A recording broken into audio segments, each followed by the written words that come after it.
Hello मेरे प्यारे से दोस्तों, इस एपिसोड की स्टार्टिंग में मैंग के ऊपर पूरी ही तरीके से लव एनर्जी हावी हो चुकी थी और वो अपने इमोशंस को कंट्रोल नहीं कर पाती है और वो टूट पड़ती है चेन नान के ऊपर, जहाँ पे बेचारा चेन नान उसे जगाने की कोशिश करता है मगर मैंग यहाँ पे कुछ भी रिएक्ट नहीं करती है। वहीं पे चेन नान की मेरिडियंस यहाँ पे पूरी ही तरीके से रिएक्ट करने लगती हैं और उसे भी यहाँ पे अजीब सी फीलिंग आने लगती है प्यार वाली, क्योंकि यहाँ पे मैंग उसे सेड्यूस करने की कोशिश कर रही होती है। और तभी हम उस इल्यूजन सेक्ट के एंसेस्टर को देखते हैं जहाँ पे वो बड़े ही आराम से लेटा ही हुआ था और तभी उसे वहाँ पे चैन की आवाज़ आती है। वो कहता है कि सीनियर, यहाँ पे मैंग आपके भी इल्यूजन के साथ में एक और इल्यूजन में ट्रैप हो गई है, प्लीज़ मेरी मदद करें। तभी वो एंसेस्टर अपने उस इल्यूजन के अंदर चेक करता है कि आखिर अंदर क्या चल रहा है, मगर तभी उस एंसेस्टर की नज़र मैंग और चेन नान के ऊपर पड़ती है। वो काफ़ी शॉक्ड होते हुए कहता है कि एक और इल्यूजन, आखिर यहाँ पे ये किसने कास्ट किया। मगर जब वो चेन नान की मेरिडियंस पे फोकस करता है तो उसका दिमाग यहाँ पे हिल चुका था, क्योंकि यहाँ पे चेन नान की बॉडी के अंदर डेथ एनर्जी ट्रैप थी, बिल्कुल इस एंसेस्टर की तरह, क्योंकि इस एंसेस्टर के पास डेथ एनर्जी रहती है इसकी बॉडी में, मगर वो जिंदा नहीं है। मगर चेन नान के अंदर डेथ एनर्जी के साथ साथ लाइफ की एनर्जी भी उसके अंदर ट्रैप थी। ये सब याद करके उसका सर दर्द होने लगता है और वो एंसेस्टर चिल्लाते हुए कहता है कि आखिर ये सब कुछ क्या है, आखिर एक डेथ बॉडी जिंदा कैसे हो सकती है, उसके अंदर लाइफ और डेथ की पावर कैसे आ सकती है। वो अपनी मेमोरी को खंगालने की कोशिश करता है, उतने ही ज्यादा उसे तकलीफ होने लगती है। चेन नान मैंग को कंट्रोल करने की कोशिश करता है मगर चेन नान की बॉडी यहाँ पे हिल ही नहीं रही होती है और वहीं पे उस एंसेस्टर का सर दर्द से फटा जा रहा होता है पास्ट की मेमोरी को याद करने की वजह से, जिसकी वजह से वो अपनी एनर्जी को रिलीज करता है और वो सारे के सारे इल्यूजन वहाँ पे डिस्ट्रॉय हो जाते हैं और वो एंसेस्टर वहाँ पे बेहोश हो जाता है और सारे ही कल्टीवेटर चेन नान के साथ ही उस सारे ही इल्यूजन से आज़ाद हो जाते हैं, जहाँ पे उन सब की नज़र चेन नान और मैंग पे पड़ती है, जहाँ पे मैंग अभी भी नान के ऊपर बैठ के उसके साथ रोमांस करने की कोशिश कर रही होती है, मगर चेन नान अभी भी उसे जगाने की कोशिश करता है। तभी चेन नान चिल्लाते हुए कहता है कि मैंग होश में आओ।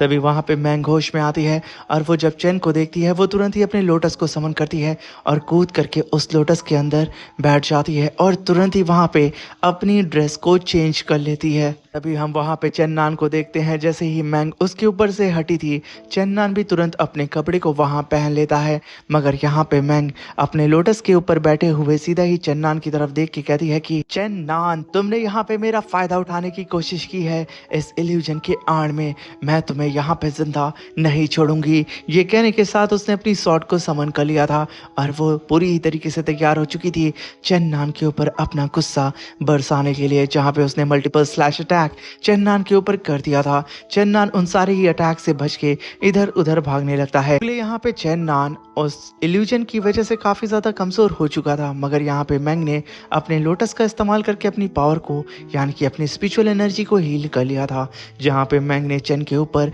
अपने डिवाइन ब्लेड से अटैक कर दिया था। तभी वहाँ पे क्युआन लॉन्ग बीच में आता है और अपनी स्वॉर्ड से मैंग की सारी ही डिवाइन ब्लेड्स को वहीं पे होल्ड करता है और उन सबको डिस्ट्रॉय करते हुए सीधा ही मैंग से कहता है कि तुम्हारा दिमाग तो सही है, एक तो ऑलरेडी हम लोग इस डेथ फॉरबिडन लैंड के अंदर फंसे हैं और वो डेथ डीमन गॉड हमारे सामने मौजूद है जो कि कभी भी जाग करके हमें मार सकता है, और हम सब ने यहाँ पे साफ साफ देखा है कि चेन नान तुम्हें जगाने की कोशिश कर रहा था और तुम ही उसका फायदा उठाने के लिए उसके ऊपर चढ़ी बैठी थी। ये सुन करके मैंग तो वहाँ गुस्साती है, मगर वो अपने इमोशन को कंट्रोल करके अपनी शॉट को कस के पकड़ के शांत हो जाती है। यहाँ पे वो लिंक यून मैंग की बेइज्जती को देख करके भड़क जाता है और वो गुस्से में आकर के चेन की तरफ देखता है और अपने फैन को समन करते हुए सीधा ही काफ़ी तेज़ी से चेन के पीठ पीछे अटैक करने के लिए चला जाता है। चेन वक्त रहते ही उसे सेंस कर लेता है और वो अपनी शॉट को निकाल करके उसके अटैक को वहीं पे होल्ड कर देता है। ये दोनों ही एक दूसरे को पीछे ढकेलने लगते हैं, जहाँ पे चेन उसे कहता है कि आखिर तुम करना क्या चाहते हो। ये कहने के साथ चेन ने उठा करके उसे पीछे पटक दिया था। तभी वहाँ पे लिंक यून कहता है कि मैं यहाँ पे क्या कहना चाहता हूँ, तुम्हें यहाँ पे पहले हमें ये बताना होगा कि आखिर उस डीमन गॉड की लैंग्वेज को तुम सिर्फ क्यों समझते हो। हमें ऐसा लगता है कि तुम उसके स्पाई हो जो कि हमें यहाँ पे ला करके मरवाना चाहते हो उस डीमन गॉड के हाथ हो। यहाँ पे लिंग यून की बात से सब एग्री कर रहे होते हैं और चेन्नान को शक भरी निगाहों से देख रहे होते हैं। तभी चेन्नान कहता है कि ये सिर्फ मिसअंडरस्टैंडिंग है। मैं जिस विलेज से बिलोंग करता हूँ उस विलेज की लैंग्वेज इस डीमन से 78% मिलती है, इसी वजह से मैं इसकी लैंग्वेज को समझ पा रहा हूँ। वहाँ पे लिंग यून खड़ा होता है और चेन्नान से कहता है कि तो ठीक है, चलो अब यहाँ पे ये बात प्रूव करके दिखाओ कि तुम्हारे विलेज की लोकल लैंग्वेज इस डीमन गॉड की लैंग्वेज से सिमिलर है। आखिर तुम इसे अब कैसे प्रूव करोगे चेन्नान। मगर तभी वहाँ पे वो डीमन एंसेस्टर गुस्से में जाग जाता है और वो सीधा ही चेन्नान को अपनी तरफ खींचते हुए कहता है कि तुम सब ने यहाँ पे इंटरनल फैंटम रेलम इल्यूजन को पास नहीं किया है, इसलिए अब तुम सब मरोगे। ये सुनकर के चेन्नान कहता है कि प्लीज़ एंसेस्टर आप प्लीज़ ऐसा मत करें, आप इन्हें एक और मौका दें। मगर वो एंसेस्टर कहता है कि नहीं, ये सब अब यहाँ मरेंगे। वहीं पे चेन्नान के साथी कहते हैं कि आखिर ये एंसेस्टर क्या क्या रहा है। तभी चेन्नान उस एंसेस्टर से रिक्वेस्ट करने में लगा होता है, मगर वहाँ पे वो चेन्नान कहता है कि अब तुम सब मरने के लिए तैयार हो जाओ। ये कहने के साथ उसने अपने स्पिरिचुअल एनर्जी को रिलीज करके उन सब के ऊपर ग्रेविटी प्रेशर लगाना स्टार्ट कर दिया था, जिसकी वजह से उन सब की हालत ख़राब होने लगती है। और इधर चेन्नान उस एंसेस्टर से रिक्वेस्ट कर रहा होता है कि प्लीज़ उन सब को एक और मौका दे दें। वो एंसेस्टर इन सभी लोगों को कोई भी मौका नहीं देता है। ये चीज़ यहाँ पे मैंग को काफ़ी हद तक समझ में आ रही होती है। ये एंसेस्टर इन लोगों को यहाँ पे जिंदा तो नहीं जाने देगा, इसलिए वहाँ पे मैंग चेन की बीती हुई बातों को याद करते हुए सेम उसी बात को दोहराने लगती है कि आखिर 10,000 साल पहले क्या हुआ था। सारे इमॉर्टल्स गॉड और डीमंस आखिर कैसे मारे गए। वो सारा इमॉर्टल कॉन्टिनेंट और डीमन कॉन्टिनेंट अचानक से कैसे साफ हो गया। आखिर उस डीमन सेंचुरी को बनाने वाला कौन था। ये बात सुन करके चेन्नान के अदर साथी कहते हैं कि ये तो वही चेन्नान के शब्द हैं जिससे इस एंसेस्टर को तकलीफ होती है। जहाँ पे वो डीमन एंसेस्टर पागलों की तरह चीखने लगता है और मैंग को शांत कराता है, मगर मैंग अपनी पूरी ताकत लगा के खड़ी होती है और अपने शब्द को बार बार दोहरा रही होती है। फिर वहाँ पे उस एंसेस्टर का ग्रेविटी प्रेशर वहाँ पे डिस्ट्रॉय हो जाता है। तभी मैंग वहाँ पे अपने लोटस को समन करती है और एक जंप लगा के अपने लोटस के ऊपर सवार होकर के तुरंत ही उस डेथ फॉरबिडन लैंड की केव से भाग जाती है। ये देख के उसके सारे साथी एकदम हैरान हो जाते हैं कि आखिर मैंग ऐसा कैसे कर सकती है।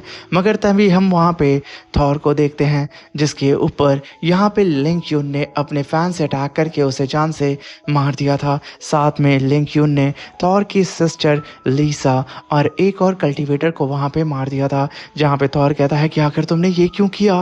तभी वहाँ पे लिंग यून कहता है कि तुम लोग यहाँ पे मेरी मदद करने वाले हो मुझे यहाँ से निकालने में। ये कहने के साथ उसने ब्लड सैक्रिफाइस टेलीपोर्टेशन एरे को कास्ट करना स्टार्ट कर दिया था। ये टेलीपोर्टेशन एरे इसके फादर ने इस लिंग यून को गिफ्ट किया था। तभी पल भर में लिंग यून उस डेथ फॉरबिडन केव के अंदर से टेलीपोर्ट हो जाता है अपने साथियों की ब्लड को सेक्रीफाइस करके, जहाँ पे उसके सारे साथी मुंह खोल करके सिर्फ लिंग यून को जाता हुआ देख रहे होते हैं। जहाँ पे आखिरी में उसका फैन भी वहाँ से जा चुका था। मगर तभी वहाँ पे वो डीमन एंसेस्टर जाग चुका था। वो पागलों की तरह गुस्से में उठता है और कहता है कि तुम लोगों की यहाँ पे इतनी औकात हो गई है कि तुम लोगों ने यहाँ पे मुझे चोट पहुँचाने की कोशिश की है। अब यहाँ पे तुम में से कोई भी जिंदा नहीं बचेगा।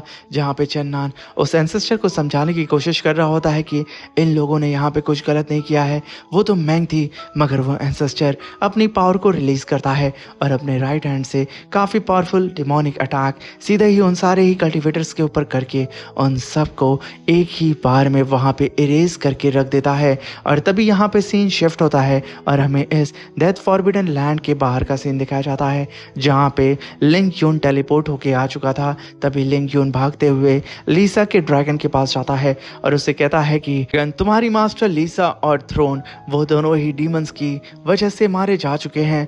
हमें जल्द से जल्द यहाँ से सिटी ऑफ फ्रीडम में जाना होगा, यानी कि शेन्नान एकेडमी में, ये इन्फॉर्म करने के लिए कि डीमंस इस डेथ फॉरबिडन लैंड से कभी भी बाहर आ सकते हैं। ये कहते हुए वो सीधा ही उस ड्रैगन के ऊपर बैठ जाता है और वो बेचारा ड्रैगन लिंग यून के बहकावे में आ जाता है और उसे अपने ऊपर बैठा करके उस डेथ फॉरबिडन लैंड से दूर लेकर के जाने लगता है।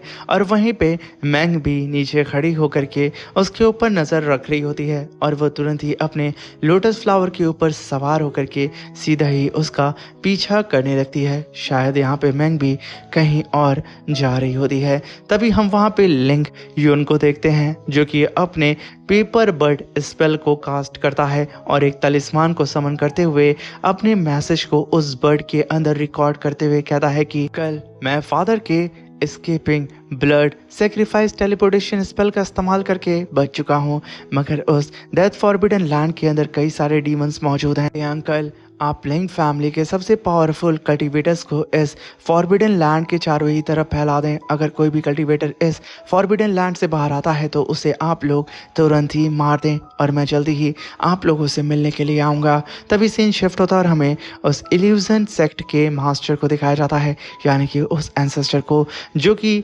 चेन्नान को बताता है कि मैं यहाँ पे 10,000 ईयर से हेवनली बाइंडिंग फॉर्मेशन के अंदर कैद हूँ और हर 100 ईयर्स के बाद मैं यहाँ पे आज़ाद होता हूँ, मगर तब तक मैं सोता रहता हूँ और मेरी पूरी की पूरी मेमोरी भी सील होती है। और यहाँ पे कई सारे गॉड्स, इमॉर्टल्स और कई सारे अदर वॉरियर्स आए थे, वो सब मारे गए। कोई भी मेरे इल्यूजन टेस्ट में पास नहीं हुआ, मगर तुम सबसे डिफरेंट थे। तभी वहाँ पे चेन्नान कहता है, मतलब ये सारी हड्डियाँ यहाँ पे जो बिखरी हैं, ये सब की आधार आपका है? तभी वो एंसेस्टर कहता है कि नहीं, जब यहाँ पे 10,000 साल पहले आया था तो ये पहले से मौजूद थी, शायद ये एंशियंट बैटल फील्ड है। तभी वो एंसेस्टर कहता है कि मुझे बस यहाँ पे इतना पता है कि मैं यहाँ पे किसी चीज़ को प्रोटेक्ट करता हूँ जो कि इस गुफा के एकदम अंदर है। ये सुन के चेन्नान कहता है कि क्या ये एक गार्डियन है? ये डीमन गॉड इतना ज़्यादा पावरफुल है और ये यहाँ पे किसी चीज़ को प्रोटेक्ट कर रहा है। मैं भी यहाँ पे उस एनर्जी को सेंस कर पा रहा हूँ जो कि बिल्कुल मुझसे सिमिलर है। जिसे सुन करके वो एंसेस्टर कहता है कि सेम यही चीज़ मुझे भी फीलिंग आती है कि वो एनर्जी मेरी बॉडी का एक हिस्सा है। वहाँ पे चेन्नान कहता है कि क्या मुझे नीचे जाके देखना चाहिए कि आखिर नीचे क्या चीज़ है? मगर तभी चेन्नान कहता है कि जब ये गार्डियन इतना ज़्यादा पावरफुल है तो वो नीचे इस गुफा के अंदर जो चीज़ होगी वो कितना ज़्यादा पावरफुल होगी।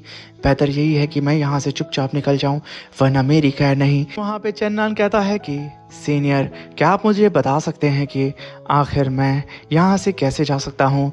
तभी यहाँ पे सीन शिफ्ट होता है और हमें लिंग यून के अंकल को दिखाया जाता है, जिनके पास लिंग यून का मैसेज मिल चुका था और वो अपने पावरफुल लिंग फैमिली के कल्टीवेटर्स को उस डेथ फॉरबिडन लैंड की तरफ भेज देते हैं, जहाँ पे दो पावरफुल एल्डर्स भी अपनी चील पे सवार होकर के सीधे ही उस डेथ फॉरबिडन लैंड की तरफ बढ़ रहे होते हैं, जहाँ पे उस एल्डर ने आदेश दे दिया होता है कि कोई भी उस फॉरबिडन लैंड के अंदर से निकलता है उसे मार देना। तभी सीन शिफ्ट होता है और हमें उस एंसेस्टर को दिखाया जाता है जो कि अपनी स्पिरिचुअल एनर्जी से चेन्नान को हवा में उठाता है और चेन्नान को बताता है कि तुम्हारी बॉडी के अंदर डेथ एनर्जी ट्रैप है और साथ में लाइफ एनर्जी भी मौजूद है। तुम एक डेथ बॉडी हो, बिल्कुल मेरी तरह। दोनों की ही बॉडी के अंदर डेथ एनर्जी मौजूद है, मगर तुम्हारी बॉडी थोड़ी सी मुझसे अलग है क्योंकि तुम्हारे पास लिविंग एनर्जी भी मौजूद है जो कि तुम्हें यहाँ पे जिंदा रखी है। यूं समझ लो कि तुम्हारी बॉडी एक तरीके की लिविंग डेथ बॉडी है जिसके पास खुद की स्पिरिचुअल पावर और खुद की कॉन्शियसनेस मौजूद है। मगर मुझे ये समझ में नहीं आ रहा है कि आखिर इतनी टेरिफाइंग फॉर्मेशन को किसने बनाया होगा, क्योंकि इस फॉर्मेशन को कास्ट करने के लिए बहुत ही ज़्यादा पावरफुल स्पिरिचुअल एनर्जी की ज़रूरत होगी जो कि हेवन एंड अर्थ से बिल्कुल हटके हो। मुझे ऐसा लगता है कि जिसने भी तुम्हें यहाँ पे जिंदा किया है बहुत ही ज़्यादा पावरफुल होगा। और साथ में मैं ये भी देख पा रहा हूँ कि तुम्हारी बॉडी के अंदर वो जो तीनों ही लिविंग पार्टिकल्स हैं, वो बॉल्स एक तरीके के लिविंग ऑर्गन्स हैं जो कि धीरे धीरे करके तुम्हारी स्पिरिचुअल एनर्जी को एब्जॉर्ब करके खुद को नरिश कर रहे हैं। तक वो पूरी ही तरीके से इवॉल्व नहीं हो जाते तब तक तुम मरोगे भी नहीं। इसका मतलब साफ है कि जिस कल्टीवेटर ने तुम्हें यहाँ पे जिंदा किया है वो कल्टीवेटर 1000 साल पहले से ही प्लानिंग कर रहा था। ये कहने के साथ उस एंसेस्टर ने चेन्नान की बॉडी को और भी अच्छी तरीके से स्कैन करने के लिए अपनी स्पिरिचुअल एनर्जी को सीधा ही चन्नान के मेरिडियंस के अंदर डाल देता है। चन्नान उसे ऐसा करता हुआ देख करके चौंक जाता है, मगर तब तक उसकी पावर चन्नान के मेरिडियंस के अंदर एंटर कर चुकी थी, जहां पे चन्नान की मेरिडियंस अब पूरी ही तरीके से फ्लक्चुएट करने लगती हैं और चन्नान वहीं पे बेहोश हो जाता है। तभी हम देखते हैं कि चन्नान की बॉडी के अंदर पूरी उथल पुथल मच चुकी थी। वो दोनों ही लाइफ और डेथ एनर्जी उस स्पिरिचुअल यानी कि उस एंसेस्टर की एनर्जी को बाहर ढकेल रही होती हैं, की वजह से यहाँ पे वो एंसेस्टर चन्नान की बॉडी को अच्छी तरीके से स्कैन नहीं कर पा रहा था और चन्नान को भी यहाँ पे तकलीफ हो रही थी। तभी वहाँ पे चन्नान का जेड बाहर निकलता है और वो अपनी स्पिरिचुअल एनर्जी को भी चन्नान की बॉडी के अंदर ट्रांसफर करता है और साथ में उसने लाइफ और डेथ एनर्जी और उस सिस्टर की एनर्जी को रिफाइन कर रहा होता है और उसे सप्रेस करके चन्नान की बॉडी के अंदर एनर्जी यानी कि स्पिरिचुअल एनर्जी को प्रोवाइड कर रहा होता है। ये देख करके वो एंसेस्टर अपनी पावर को और भी ज़्यादा बढ़ा देता है। ये करते करते यहाँ पे 1 दिन 2 दिन 3 दिन यहाँ पे 4 दिन हो चुके होते हैं, जहाँ पे 4 दिन लगातार वो एंसेस्टर अपनी पूरी पावर लगा देता है चन्नान को स्कैन करने में, मगर वो जेड चन्नान की बॉडी के अंदर मौजूद सारी की सारी एनर्जी को रिफाइन करके उन सबको सप्रेस करके रख देता है। जहाँ पे एन वक्त पे वो एंसेस्टर की एनर्जी पूरी ही तरीके से एग्जॉस्ट हो चुकी थी, वो थक चुका था, इसलिए वो अपनी एनर्जी को रोकता है। जहाँ पे चन्नान की बॉडी के अंदर से बहुत ही भारी मात्रा में स्पिरिचुअल एनर्जी बाहर निकलती है और जब चन्नान वहाँ पे होश आता है तो वो अपनी बॉडी के अंदर बहुत ही भारी मात्रा में स्पिरिचुअल एनर्जी को सेंस कर रहा होता है। जहाँ पे चन्नान कहता है कि आखिर मेरे साथ अभी क्या हुआ। तभी वो एंसेस्टर कहता है इस जेड का ऑरिजिन क्या है जो कि तुम्हारे अंदर मौजूद वो दोनों ही लाइफ और डेथ की पावर और साथ में मेरी भी स्पिरिचुअल पावर को इसी तरीके से सप्रेस करके अपने अंदर एब्सॉर्ब करके तुम्हारी बॉडी के अंदर इसने ट्रांसफर कर दिया। तभी चन्नान कहता है कि ये जेड मुझे एक टूटी हुई वाटर पूल केव के अंदर मिला था। तभी हम देखते हैं कि वो जगह कोलैप्स करने लगती है, जहाँ पे वो एंसेस्टर कहता है कि तुम 4 दिन से बेहोश थे, इसलिए जल्द से जल्द अब तुम यहाँ से बाहर निकल जाओ, क्योंकि अब यहाँ पे हेवनली ट्रैपिंग फॉर्मेशन एक्टिवेट होने वाला है और ये केव अगर एक बार बंद हो गया तो 100 ईयर्स के बाद ही ये केव ओपन होगा और तभी तुम बाहर निकलोगे। ये सुन करके चन्नान कहता है कि सीनियर आप प्लीज़ मेरे साथियों को छोड़ दें, मगर तभी वो एंसेस्टर कहता है कि तुम्हारे साथी तो ऑलरेडी मिट्टी में मिल चुके हैं, वो अब जिंदा नहीं है, जल्दी से जल्दी यहाँ से बाहर जाओ और मैं आशा करता हूँ कि हमारी किस्मत में लिखा रहा तो हम लोग दोबारा ज़रूर मिलेंगे। ये सुन करके चन्नान वहाँ से भागने लगता है। तभी वो एंसेस्टर कहता है कि बाहर जाते ही तुम सबसे पहले इस बारे में पता करना कि आखिर तुम इस दुनिया में आए क्यों हो। ये सुन करके चन्नान कहता है कि सीनियर मैं ज़रूर इस बात पे गौर करूँगा। तभी सीन शिफ्ट होता है, चन्नान उस डेथ फॉरबिडन लैंड से बाहर आ चुका था और चन्नान जैसे ही बाहर आकर के लैंड किया था उसके ऊपर मल्टीपल तीर से अटैक करने लगते हैं लिंग फैमिली के सारे ही वॉरियर्स। जहाँ पे चन्नान उन सारे ही अटैक को अपनी तरफ आता हुआ देख करके शॉक्ड हो जाता है कि सडन यहाँ पे क्या हुआ, मगर वो अपनी फुर्ती दिखाते हुए उन सारी अटैक को डॉज करते हुए इधर उधर भाग करके खुद को प्रोटेक्ट करने लगता है। जहाँ पे वो एल्डर अभी भी चन्नान के ऊपर अटैक कर रहे होते हैं। इसी के साथ मेरे प्यारे दोस्तों ये शानदार सा एपिसोड खत्म होता है। Thank you for watching, bye bye, take care.